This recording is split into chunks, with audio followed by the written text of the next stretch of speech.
Ven.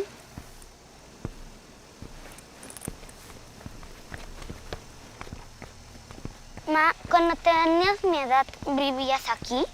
Ajá. ¿Y estabas feliz? Yo estudié en Centro de Diseño, Cine y Televisión y mi maestra de guión fue Gabriela Vidal.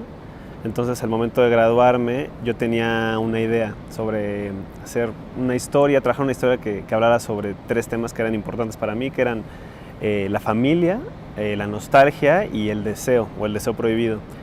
Y justamente yo empezando a trabajar en una productora, me topé con el guión de Gabriela Vidal, que se volvió mi amiga después de la escuela, que había trabajado en un taller con Paula Markovich y justamente hablaba de estos temas de una manera un poquito más literaria, porque justo ese era el objetivo del taller, y me identifiqué profundamente con los personajes y le pedí que si podíamos trabajar el guión y si me permitía hacer la historia mía, ¿no? Entonces a partir de ese momento empezamos a trabajar en un proceso de adaptación y de alguna manera me empecé a apropiar de esos personajes a los que les empecé a tomar mucho cariño y se le dio una vuelta a la historia de tal manera que pues, significó un proceso personal no nada más para Gabriela, sino también para mí.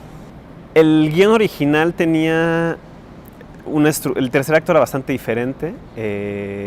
Digamos, en la película como quedó, hay un personaje que sale, ¿no? Que sale de la ciudad y llega a un lugar, pero en la historia original ese personaje más bien no salía tanto, sino que había un personaje que llegaba, había una subtrama importante que se fue quitando en el guión y que se terminó de ir completamente en el corte final de la película. El final era bastante distinto, entonces creo que al final la esencia es súper similar, pero sí hay elementos significativos que cambian, además obviamente del estilo y el punto de vista que de alguna manera se transformó un poquito.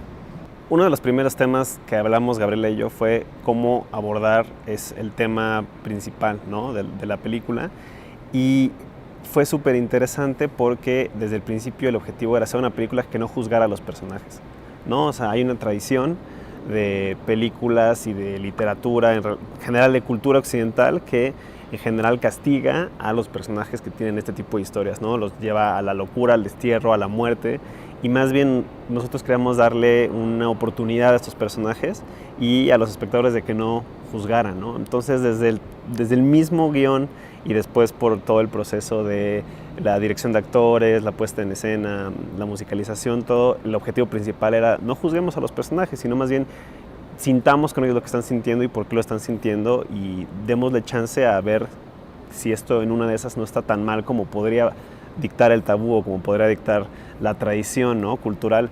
Y fue súper interesante y a nosotros nos ayudó mucho verlo de esa manera. Es que justamente creo que primero hay dos circunstancias. La primera es que dijimos que no íbamos a justificar el incesto desde el punto de vista narrativo, o sea, no íbamos a darle razones al espectador por las cuales sucedió, porque de alguna manera eso iba en línea con el juicio, ¿no? Como de alguna manera, como es algo que consideramos malo, necesitamos una justificación para poder entenderlo y absorberlo. Entonces, al quitar esa justificación a nivel narrativo, genera dudas en el espectador, o por lo menos esa es la intención, y nos parecía que era más interesante. Y segundo, tienes toda la razón, o sea, la relación de estos personajes va más allá de su relación filial, de su relación familiar, sino que son personajes que en algún momento tuvieron una conexión profunda, que lo que sea que hayan vivido los marcó y que no necesariamente tiene que ver con ese tipo de relaciones nada más, ¿no? Todos hemos vivido relaciones intensas, complicadas, que de alguna manera en ese momento funcionan,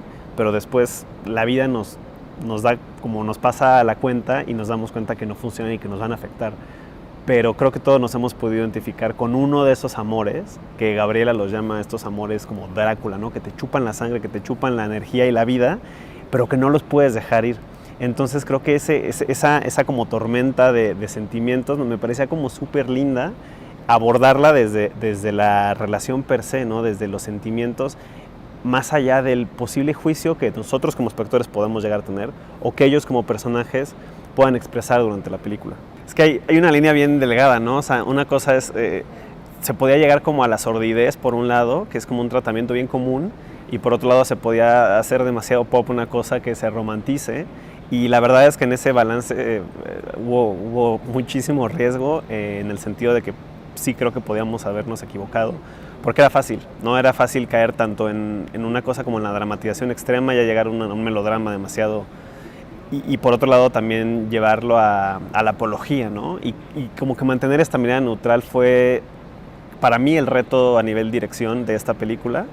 No sé si se haya logrado, pero por lo menos por ahí iba la cosa. Y sí, de alguna manera nosotros decíamos, queríamos hacer una contraposición entre lo que para un espectador o para una persona puede ser el tema y el tratamiento visual. Que hubiera un choque y en ese choque hubiera un diálogo. Y en ese diálogo se produjera una sensación de por qué no me parece tan grave esto que estoy viendo de pronto. Y en esa pregunta me parece que está lo rico de la película, ¿no? Al final, no nada más a nivel cinematográfico, sino a nivel humano. ¿Por qué debería estar mal una relación como esta y por qué debería estar mal aceptarnos como somos y las cosas que sentimos? La idea de no generar respuestas, sino de construir preguntas, me parecía muy interesante porque al final creo que es una película que tiene que ver con el alma humana y con los sentimientos que de pronto llegamos a tener, los seres humanos. Y creo que hay muchas cosas que no tienen respuesta y que yo por lo menos no las pretendo responder, pero sí me parece súper interesante pensar en que estas preguntas nos hacen como crecer a nivel, ni siquiera voy a decir sociedad, pero a nivel personal creo que es bien interesante ponerse en los zapatos de los personajes y decir, a ver, ¿por qué estoy juzgando eso y por qué a veces nos juzgamos a nosotros con nuestras propias relaciones o con las cosas que hacemos? Y creo que hay mucha gente que en sus relaciones personales o con su sexualidad, con sus preferencias, no sé, o sea, de pronto nos juzgamos porque la sociedad lo hace y al final, de nuevo, ¿por qué tendríamos que estar mal y por qué tendría que estar mal eso que sentimos? Y en el caso de Ana, ¿por qué tendría que estar mal ese deseo que tiene? Y creo que la película va sobre eso, sobre aceptarlo y sobre encontrar una redención ante esa cosa que uno siente. Creo que la primera lectura de la película es a través del juicio. Es inevitable hacerlo porque tenemos una cultura que nos lleva a eso. Pero una vez que lo pasas y que dices, a ver, intentemos no juzgarlo, creo que tanto Laura como David, que son los dos protagonistas, tuvieron esa discusión consigo mismos, conmigo y después con el resto del equipo de, a ver, ¿por qué no deberíamos juzgarlo? ¿Cuál es el punto de vista como equipo que tenemos? Y creo que ambos entendieron de inmediato que había cosas de la historia que se relacionaban con sus vidas, que no tenía que ver específicamente con una cosa autobiográfica, o tal vez sí, pero que era más una cosa con respecto a lo que sentían, ¿no? Lo que sentían y la carga que estos personajes tenían. Y en ese sentido los dos son personas extremadamente generosas. Laura y David nos prestaron un poco de esas vivencias y un poco de esa carga y se las dieron a los personajes de una manera bellísima, ¿no? Y Laura viviendo el deseo de Ana y David viviendo el deseo de Juan, ambos lograron, creo que perfectamente entender la profundidad que tenía esto sin necesidad de juzgarlo. Y al final, de verdad, que es algo que ojalá que el espectador viva, creo que ellos como actores y nosotros como equipo de verdad terminamos pensando en que no había que ser tan duros con nuestros juicios. Y por lo menos en mi carrera creo que eso va a ser un parteaguas, ¿no? O sea, abordar a los personajes desde una manera que no haya ni buenos ni malos y que más bien sea una situación de matices. Y fue muy lindo trabajar con ellos y con los demás actores. La recepción de la película y la identificación que pueden tener los espectadores varía no nada más a nivel regional o mundial, sino también a nivel generacional.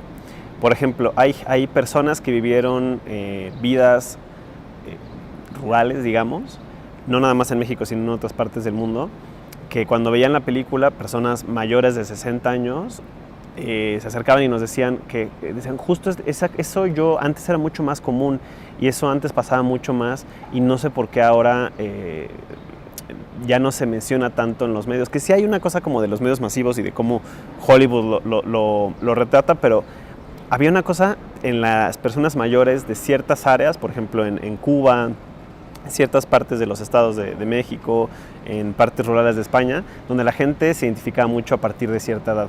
Y después hay como una brecha generacional y la gente menor de 25 años es mucho más difícil que se relacionen, de nuevo porque hay como un juicio inducido como por los medios.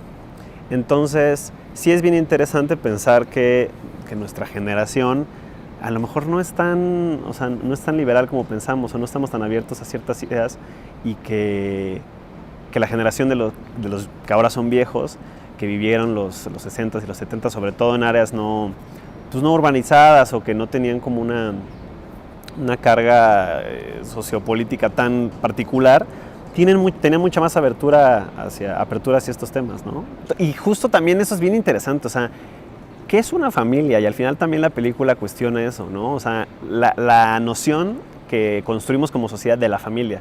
Y por qué no podría haber tipos de familia diferentes, siempre y cuando, y esto es bien importante, haya una cosa de aceptación y de que sea una relación entre iguales, que también es una cosa que la película plantea, que no hay una cosa de coerción, sino hay una cosa en igualdad de condiciones.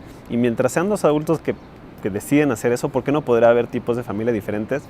Y sin decir más, el final de la película se abre hacia esa posibilidad, que es bien interesante, ¿no? Por ahí escuchaba que la película que pasaba después de que acababa esta película era mucho más interesante que iba a pasar con estos personajes y si todos iban a estar juntos en la misma casa. Y me parece súper linda esa posibilidad.